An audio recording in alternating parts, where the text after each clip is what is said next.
Yan, nagawa na. Paliwanag ko lang yung simpleng operasyon ng portable water heater. Halos lahat naman ng brand ng water heater, isa lang ang principle ng operation niya. Pero nagkakaiba lang sa mga ibang component niya, may mga add-ups. Tapos may mga electronic controls na rin. Yung particular na water heater na to, yan. WH-P31. Yan yung model niya. Yan ang kanyang design. So, simulan lang natin sa madaling paraan na maintindihan. Meron siyang, una-una, alamin natin yung mga component niya muna. So, meron siyang plumbing system. May inlet. Ito yung inlet niya. Diyan papasok yung tubig. Outlet. Dito naman lalabas yung tubig na mainit. Papunta ng shower head. Makikita nyo rito, meron siyang power supply at may dalawang relay. Ito yung relay cut on and cut off niya para dito sa heater. Yan.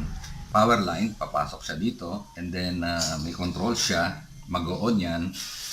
Papasukan niya ng supply itong papuntang heater. Pero bago yun, dadaan muna siya dito sa thermal sensor. And then yung isang terminal ng thermal sensor dadaan sa thermocontrol. Ito, may temperature controller yan. Ang nagtitrigger sa pag-turn on o pag-supply ng water heater ay itong triac. Meron siyang triac dito. Ang triac ay isang solid state o semiconductor device na nagsisilbing switch. Pero ang pag-switch niya ay gradual. Depende sa input voltage na ipinapasok mo sa kanyang gate. Meron siyang gate, may cathode, may anode. Pag pinasukan mo ng voltahe yung gate niya, yung cathode and anode niya ay magko-conduct na parang switch. Initially, pagka nasa minimum siya, hindi siya fully saturated. So, masusukat mo yung voltahe dito sa dalawang linya ng heater. Nasa around 90 volts AC siya. Ngayon, habang ini-increase mo to sa maximum, kung ano yung line voltage mo dito, kumbaga 220 yun, yun ang papasok dito. Kasi nga, naka-maximum na yung temperature setting mo. Okay, yan. Pag minimum, mga around 90. So, yung init niya hindi masyado. Pagka maximum supply siya, iinit siya ng gusto. And then, may certain cutoff yan kasi itong thermal sensor, masesense niya yung certain temperature na may cut-off specification na mag-go-off to para protection na rin pati sa heater. Ngayon, kung mapapansin nyo, meron isang parang component dito na motor tawag dito, water pump. Ang trabaho nito, pagka mahina yung line supply ng water, kumbaga nasa second floor nito ginagamit, tapos yung akyat niya hindi ganun kahina dahil yung nanggagaling sa main supply ng water, for example, Maynilad o Manila Water ay mahina. Ang gagawin nito, ipapump niya yung motor. Isasak niya yung tubig dito kasi naka-prime na yan palagi eh. Tapos pagka umandar to, ipapump niya dito para malakas yung pressure na lalabas sa shower. So, ganun lang siya. Tapos ito naman, AC to DC SMPS power supply. At may controller and sensor din yan dito. Halimbawa, pag pumasok yung tubig, itong sensor na to ay kung tawagin to flow sensor. Pagka walang totaling tubig na pumapasok dyan, ang operation niya, itong full operation na to, hindi ito mag-on yung water heater niya, and then plus itong yung water heater niya ay hindi yan magpa-function, naka-off yan. Ngayon, pag may dumadaang tubig dyan, nasa-sense yan ng flow water sensor. So, iti-trigger niya yung controller dito para mag-function lahat yung kanyang heater and then plus this motor itself. Yan. Ngayon, ito naman, triac na to, medyo very intelligently, kung paano nila dinesign to. Kasi ito, nangangailangan to ng heater exchanger, parang ganito, itong aluminium na to.